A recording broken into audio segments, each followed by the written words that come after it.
All I did was accept a drink from my coworker.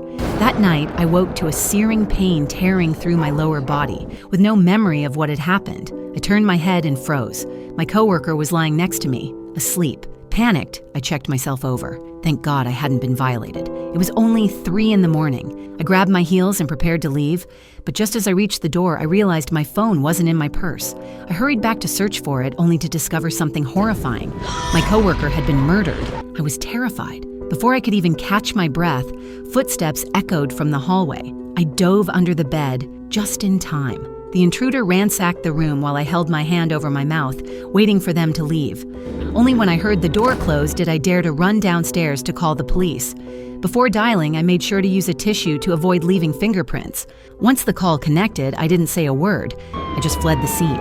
Police cars soon swarmed the area. Seeing them arrive, I slipped away, relieved. The next morning, I saw the news of my coworker's murder on TV. As a prosecutor, my boss assigned me to handle the case. Within hours, the police had arrested the killer. This sent my anxiety through the roof. If anyone discovered I'd been at the crime scene, I'd become the prime suspect. I had to figure something out. In court, I noticed the defendant had a cross tattooed on his hand. A chill ran down my spine. I clearly remembered the intruder's hands that night.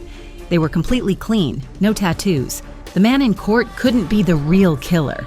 But to keep suspicion off myself, I kept my mouth shut. When the trial finally ended, I thought I'd gotten away with it. But then Mike, my persistent manager, tracked me down. I had zero interest in this married creep who couldn't stop hitting on other women.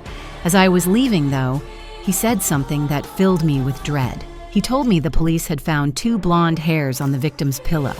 I was petrified. If Mike kept digging, he'd eventually discover I was at the crime scene that night.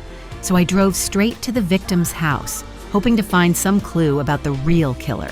Anything to clear my name before it was too late. Mike showed up too. To avoid arousing his suspicion, I had to let him search with me. We quickly found something odd in the victim's bank statements. A $9,000 transfer every month to 3 different accounts, each identified only by letter codes. It made no sense to me. That seemed to be all we could find here.